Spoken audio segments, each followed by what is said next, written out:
네, 이번 순서는 청년 정치인의 시각으로 정치권 이슈를 분석하고 토론해보는 뉴스엔 청년 맞습니다. 남다른 관점으로 날카롭고 뜨거운 토론을 펼쳐주실 두 분, 권지웅 전 더불어민주당 청년 대변인, 김재섭 국민의힘 대선 경선 준비위원 나오셨습니다. 두 분 어서 오십시오. 네, 반갑습니다. 네. 먼저 첫 번째 질문부터 드릴게요. 여당의 후보 검증단 설치 문제가 새롭게 이제 떠오르고 있는 상황인데, 반 이재명 대선 주자 이제 후보들이 이재명 후보를 이제 겨냥해서 주로 이제 이 이야기 검증단을 설치해야 된다 이런 이제 주장을 펼치고 있는 상황인데, 당 지도부는 경선 개입을 주장하면서 이제 반대에 이제 그런 입장인 건데, 검증단이 필요하다고 보시는지 두 분의 입장부터 생각부터 한번 들어볼게요. 먼저 권 대변인님.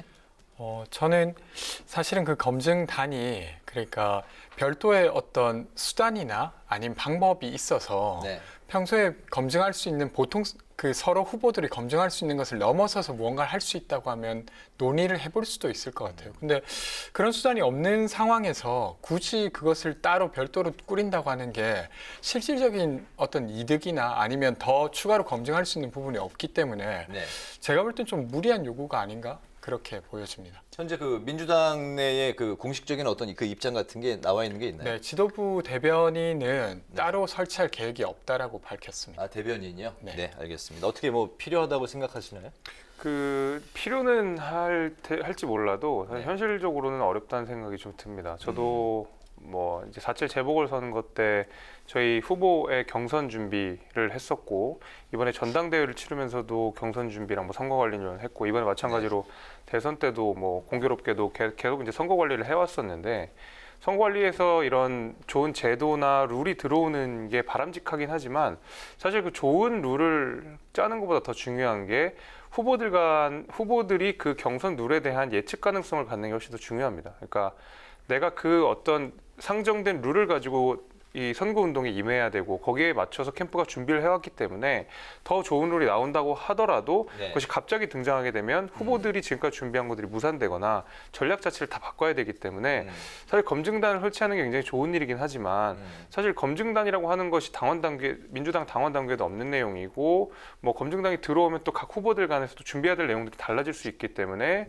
저는 개인적으로 했으면 좋겠지만 현실적으로는 거의 불가능에 가깝지 않을까라는 생각이 듭니다. 본 경선이 이미 시작했기 때문에 그렇죠. 이제 와서 새로운 것이 들어오기에는 새로운 룰을 정하는 건 어려울 것이다. 알겠습니다. 네. 그 송영길 대표가 어쨌든 이제 선을 긋는 그 모양새를 보였기 때문에 한간에서는 이재명 이제 후보에게 힘을 실어주는 거 아니냐, 이심 송심 논란도 이제 나오고 있는데, 이 부분은 어떻게 보시는지 뭐 간단하게 들어볼까요?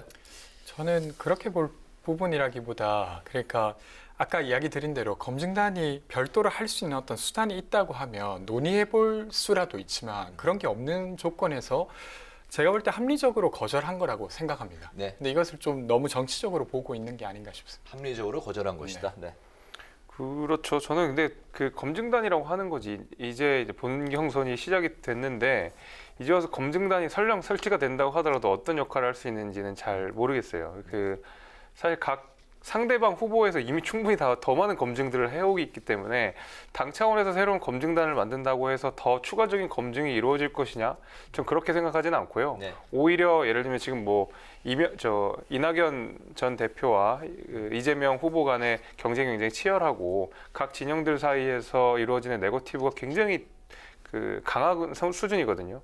거기서 더 나오면 더 나왔지, 당 차원에서 뭔가를 한다고 해서 지금 이루어지고 있는 검증 수준보다 더 높진 않다고 생각이 돼가지고요. 이것이 뭐 지도부가 이재명 후보를 편을 든다, 이렇게 보기엔 좀 어려울 것 같습니다. 제 생각도 마찬가지입니다. 알겠습니다. 네, 이번은 한 분 한 분 질문을 좀 드려볼게요. 후보들의 정책 대결도 후끈한데요. 특히 MZ세대를 잡기 위한 청년 공약을 앞다퉈 내고 있습니다. 이재명 캠프 청년의 입을 맡고 있는 권 대변인님, 이번에 이후에 청년 1호 공약 직접 내신 거라고요? 네. 혼자서 낸 건 아니고 여러 청년들이 함께 이재명 지사의 청년 공약을 함께 만들었습니다. 그리고 그것을 직접 발표하게 되었던 것이죠. 그리고 앞으로도 계속 발표하게 될 텐데 아무래도 이제 정책이라고 하는 게 국정 운영에 맞춰서 하기 위해서 전문가의 도움을 받아야 되는 것도 있지만 그 삶을 살아가고 있거나 혹은 아니면 가까이 있는 사람들의 이야기를 통해서 정책이 만들어지는 게 훨씬 더 효용감이 있는 것도 사실입니다. 그래서 이번에 청년들이 직접 만든 정책을 정책본부와 함께 논의해서 일부를 발표한 것입니다. 네. 그런데 여야 빅4 호감도 여론조사를 해보니까 이재명 지사가 20대 층에서 꼴찌를 차지했는데 그 이유가 뭐라고 보십니까? 그 이제 이재명 지사가 내놓은 공약들이나 지금까지 어떤 행적들을 좀 보게 되면 저도 어디까지나 20대의 생각을 다 알 수는 없지만은 기본적으로 요즘 20대가 가지고 있는 생각은 굉장히 공정함을 강조를 하고 있고요. 그다음에 어떤 소위 말하는 포퓰리즘에 대해서 굉장히 반감을 갖고 있는 것 같습니다. 이 공정함이라는 것 안에는 절차적 공정함이라든지 절차적 정당성이라는 것도 분명히 포함이 될 텐데 예컨대 이제 이재명 후보가 얼마 전에 얘기했던 민생이라면 날치기도 좋다 이런 식으로 말씀을 하신 적이 있지 않습니까? 네. 사실상 민주주의에서 가장 중요한 합의라는 절차, 국회라는 절차를 무시하는 발언이고 이것은 민주주의의 근간을 흔들 수 있다고 생각이 됐기 때문에 아마 이런 부분에 대해서 가장 예민한 20대들이 반감을 표시한 것이 아닌가 싶고요. 특히 이제 뭐 현금성 복지라든지 하는 부분들을 이제 더 이상 20대 청년이라고 해서 돈을 준다고 해서 다 좋아하지 않습니다. 그래서 결국 본인들한테 돌아야 되는 채무라는 것을 잘 알고 있기 때문에 이런 식으로 좀 이재명 지사의 정책 공약에 대해서 동의하지 못하는 것이 아닐까라고 생각이 됩니다. 네네. 여당 그 주자들의 청년 공약을 한번 이제 잠깐 살펴보면 이낙연 후보는 군 전역 장병에게 사회 출발 자금을 지원하고 박용진 후보는 청년 안식년제, 정세균 후보는 미래 씨앗 통장을 이제 개설해서 주겠다는 건데 이런 그 선심성 퍼주기다라는 이제 비판을 받고 있어요. 두 분의 의견 한번 들어볼까요? 저는 선심성 퍼주기라고 하는 규정 자체가 사실은 국가의 역할을 매우 축소시키는 거라고 생각합니다. 지금 코로나 상황이고 사실은 취업준비생이 역대 최다인 상태입니다. 청년들의 네. 취업준비생이. 그러면 이때 국가가 무엇을 해야 되는가라고 했을 때 저는 경제적 어려움을 겪고 있는 사람에게는 경제적 지원을 그리고 사회적으로 차별받고 있는 사람들에게는 그런 차별을 방지하는 것 이런 것들을 적절히 조치해야 되는 게 국가의 당연한 역할이 아닌가 싶습니다. 근데 이것을 모두 싸잡아서 퍼주기다 이렇게 해버리면 네. 국가가 아무런 역할을 하지 않아야 되는 것처럼 여겨질 수 있어서 그렇게 표현하는 건 좀 적절하지 않은 것 같고요. 되려 논쟁을 하더라도 이렇게 지원하는 게 아니라 이런 방식으로 지원해야 된다라고 대안을 제시하면서 논의를 해야지 국가가 경제적 지원을 하는 것 자체를 좀 폄하하는 것은 좀 공론장에서 자제돼야 되지 않을까 싶습니다. 네. 네, 저도 좀 반대 입장인데 국가가 주는 것과 퍼주는 것은 차이가 있겠죠. 근데 지금 우리 여당 후보들께서 내놓는 그리고 간혹 이제 우리 당도 마찬가지지만 이게 국가가 해야 되는 역할 이상의 과도한 퍼주기를 하는 경우도 사실 상당히 있다고 생각이 되거든요. 지금 말씀하신 뭐 이낙연 후보라든지 뭐 그다음에 그 정세균 후보 같은 경우에는 어느 정도 저는 납득할 수 있는 수준이라고 생각을 합니다. 그러나 사실 이제 청년들한테 가장 필요한 것은 당장의 현금, 목돈 이런 것보다도 결국 주거 안정이라는 면이 가장 중요시 돼야 될 것 같고 네. 주거 안정이라고 하는 것이 다 비단 어떤 청년 문제로만 해결되는 것은 아니라고 생각합니다. 결과적으로 사회 전반의 문제이고 주거 안정이라고 하는 것이 모든 연령대를 막론하고 다 중요한 그 어떤 사회 시작으로서 중요한 정책이기 때문에 저는 어떤 청년 어떤 이름으로 무언가를 계속 만들려고 강박을 갖기보다는 지금 결국 문재인 정부 그다음에 민주당에서 계속 실패했던 부동산 정책에 대한 대대적인 전향이 필요할 것이라는 생각이 더 들고요. 그것이 청년 무엇으로 나타나기보다는 그래서 그런 어떤 기존의 부동산 정책을 반성하는 방식으로 대대적인 정책 전환이 필요하지 않을까라고 생각이 됩니다. 네. 네, 이런 가운데 경기도 뭐 잠깐. 네, 말씀하시죠. 조금 이어서 이야기 드리고 네네. 싶은 것은 네. 그러니까 이제 이번에 이런 일이 있었어요. 지난달에 보도된 내용인데 한 청년이 자기 방에 원룸에 150개의 이력서를 써두고 홀로 스스로 목숨을 끊은 일이 있었거든요. 그러니까 이게 이제 개인으로 그것을 벗어나기가 너무 힘들고 그리고 기존의 복지 체계로는 그 사람에게 가닿지 않아서 그 사람이 스스로 목숨을 끊었던 것이겠죠. 그래서 저는 다만 이제 이게 부동산 문제가 풀린다고 이 문제가 과연 해결됐을까라고 했을 때 그렇지 못한 지점들을 계속 찾아가는 게 국가의 역할이 아닌가 이런 네. 생각을 합니다. 알겠습니다. 네, 네. 이재명 후보가 마음이 콩밭에 가 있다라는 소리를 듣고 지사 찬스 논란까지 일어서 화끈하게 지사직을 내려놓은 압박에 이 후보가 어떤 입장을 밝혔을지 화면 보고 오겠습니다. 네. 선출직 공무를 이제 지위나 권리로 생각하느냐, 책임으로 생각하느냐의 차이 같습니다.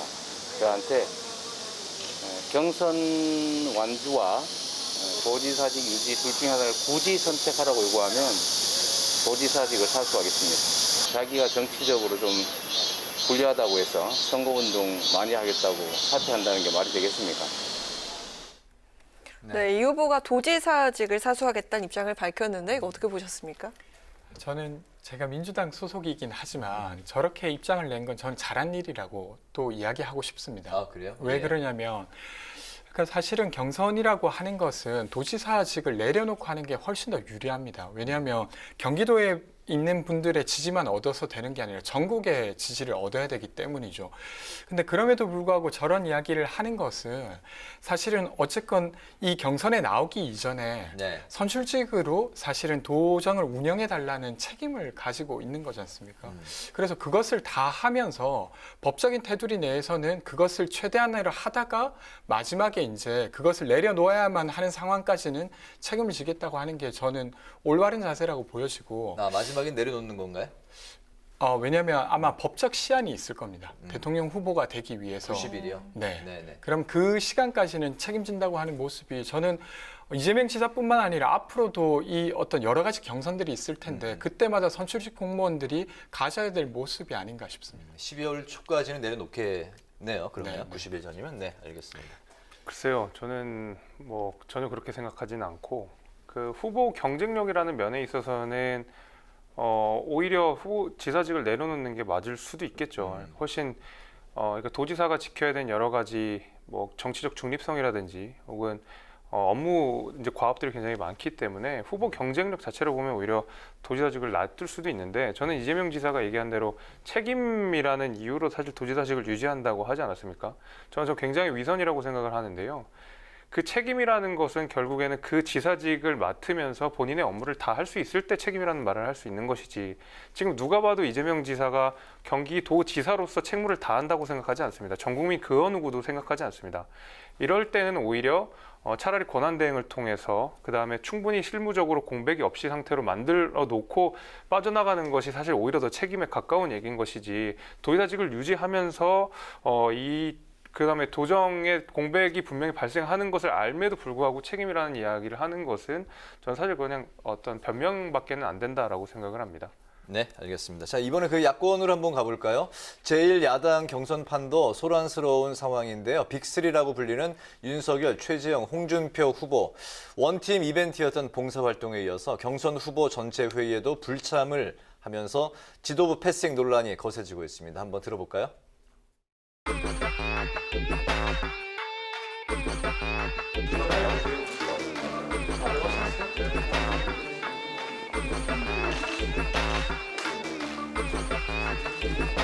한편으로는 걱정도 되고 후보들 간의 불참의 사유가 다 저희에게 공지된 경우도 있습니다. 저희도 당연히 뭐 그런 부분에 있어서 후보들에게 기존 일정을 취소하면서까지 참석하시라고 권하고 싶지 않습니다. 앞으로 뭐 체제가 잘 자리 잡을 것이다.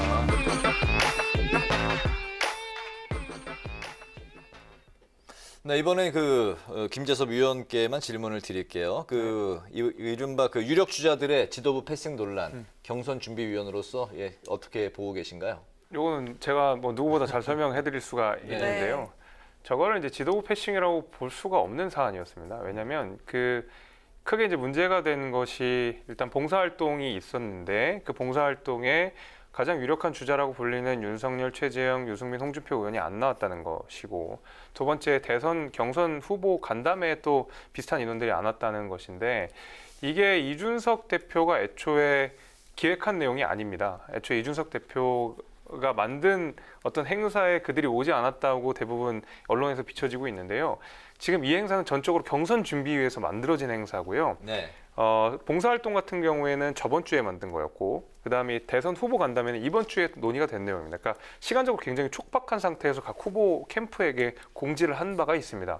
그래서 미리 봉사활동 같은 경우에도 어떠한 사유로 못 온다고 각 캠프에게 회신을 받았습니다. 그래서 저희가 참석자, 불참자를 이미 알고 있었고, 이준석 대표도 그 자리에 오는가 마는가를 저희끼리 토론을 해서 그래도 대표니까 모시는 게 맞겠다라고 해서 이준석 대표 역시도 초대자로 온 것이지 이준석 대표가 그 행사들을 기획하거나 한 것이 아니었거든요. 다만 그 행사 일정에 후보들이 몇몇 공교롭게 안 오다 보니까 이게 지도부의 갈등처럼 비춰지는 양상이 좀 있어서 사실 전혀 그런 것은 아니고요. 오히려 경선준비위원회가 그 행사 일정을 조금 다급하게 잡는 바람에 각 후보들이 여기에 일정을 맞추기가 좀 어려운 문제가 좀 있었다는 거, 그렇게 좀 말씀을 드리겠습니다. 네, 이런 상황 속에서 주인공이 후보들이 아니라 이준석 대표 같다라는 말이 나오고 있는데요. 의견 한번 들어보고 싶습니다.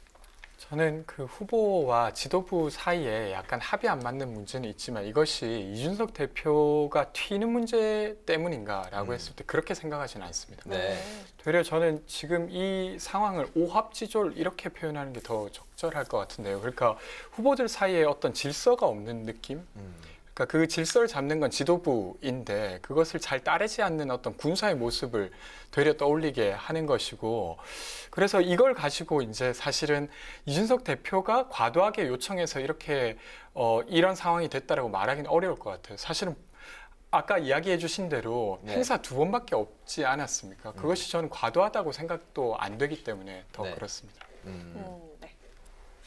네, 이거는 뭐 말씀하신 내용이 거의 맞습니다. 근데 이준석 대표가 사실 무슨 말을 해도 지금 언론의 집중을 받는 상황이기 때문에 네. 그렇다고 가만히 있을 수는 또 없는 것이거든요. 결국에는 대선 후보가 결정되는 건 후보 개인의 역량도 있지만 결국 당의 지지율과 당원들의 지지가 없으면 대선 후보 자체가 이루어질 수가 없습니다. 결국 당이 살아야 되는 것인데 그 당이 사는 것은 각각의 대선 후보들이 다 챙기기엔 사실 어려운 부분이 좀 있습니다. 결국 당대표가 그 당의 지지율과 당의 기율을 지켜야 되기 때문에 저는 이준석 대표가 이렇게 적절하게 필요한 멘트들을 하고 그다음에 후보들을 다독이고 당의 중심을 좀 잡고 당 중심으로 후보들이 활동할 수 있도록 이렇게 기율을 잡는 것은 이거는 개인이 어떤 독자적인 플레이를 한다고 보기엔 좀 어렵고 당대표로서 의뢰해야 되는 일을 한다고 생각을 합니다. 네네. 국민의힘 이제 그 대선 후보들 간의 경쟁이 이제 본격화되면서 아무래도 이제 1위 후보인 그 윤석열 후보에 대한 이제 공격이 네. 이제 아무래도 이제 거세지고 있는데 그 윤석열 후보 자신의 이제 설화, 잇따른 이제 설화도 있는데 발언 뭐 실언 같은 예. 그런 설화도 있지만 그 킬러 콘텐츠가 없다 이런 이제 비판의 목소리가 또 나오고 있습니다. 이 부분에 대해서 두 분은 또 어떻게 생각을 하고 계신지 먼저 김재섭 위원의 의견부터 들어볼까요? 뭐 지금은 누가 뭐래도 가장 큰 킬러 콘텐츠는 정권 교체라는 것 아니겠습니까? 사실 원래 그 선거라고 하는 것이 어떤 특정한 후보가 어떤 특정한 정책적 비전을 내놔서 지지하는 경우는 사실 거의 우리 정치 역사상 크게 많지는 않았고 네. 기존 정치 세력 내지는 기존 정권에 대한 반사작용으로서 그 기존 정권에 대한 심판작용으로서 대부분 이 선거에서 이기고 지고가 많이 결정되었기 때문에 저는 그 지금 이제 문재인 정부에 대한 비판적 어떤 피로도 같은 것들이 국민들께 굉장히 많이 차 있고 그 정권 교체를 할 수 있는 사람이 누군가 여기에 대해서 이제 고민을 하실 것 같고요. 결국 이 정권 교체라는 이 국민들의 열망 그 자체가 지금 사실 가장 큰 킬러 콘텐츠가 아닌가라 생각이 되고요. 말씀하신 내용대로 뭐 경제라든지 뭐 안보, 복지 등등 여러 가지 문제에 대해서 디테일한 비전들을 못 내놓고 있는 것은 저희도 좀 반성해야 될 부분이고 차차 이제 국민들한테 더 완성된 모습으로 보여드려야 되겠다라는 책임 의식을 느끼고 있습니다. 네, 윤석열 후보가 킬러 콘텐츠가 없다. 이 부분이 이제 많이 이야기가 나오고 있는 것 같아요. 예, 어떻게 보십니까? 저는 김재섭 위원께서 이야기해 주신 대로 처음에는 이게 정권 교체가 중요한 화두였던 것 같습니다. 그래서 그것을 할 수 있는 사람으로 윤석열 전 총장을 지목했는데 국민들이 근데 이 국정에 대한 비전을 분명히 보여주지 않아서 없는 게 아닐까 이런 의심을 했다가 지금은 그게 없는 게 아니라 되게 위험한 국정 운영 비전이다라고 하는 것까지 저는 가는 것 같아요. 최근에 여론조사에 따르면 10%대까지도 이제 지지율이 많이 떨어지고 있고 후쿠시마 방사선 유출이 없었다라고 하는 인터뷰 기사가 나올 만큼 사실은 지금 어떤 과학적인 내용조차도 뒤집어서 이야기한다라고 느껴질 만큼 되게 어떤 위험한 국정 철학을 가지고 있다 이렇게 되고 있어서 과거에는 이게 정권 교체가 중요한 것이었지만 지금은 되려 또 그렇다고 말하기 좀 어려운 상황이지 않을까 이런 생각이 듭니다. 네, 알겠습니다. 이제 시간 관계에서 이제 오늘 이 토론을 여기서 이제 마무리할까 합니다. 오늘 그 청년 마수에서는 후보 검증단 설치 문제와 청년 공약 대결로 달아오르고 있는 여당의 경선판, 그리고 지도 패싱 주인공 논쟁으로 소란스러운 야당의 또 경선판의 중심으로 살펴봤습니다. 지금까지 권지웅 전 더불어민주당 청년 대변인, 김재섭 국민의힘 대선 경선준비위원과 함께했습니다. 오늘 두 분 말씀 잘 들었습니다. 네, 고맙습니다.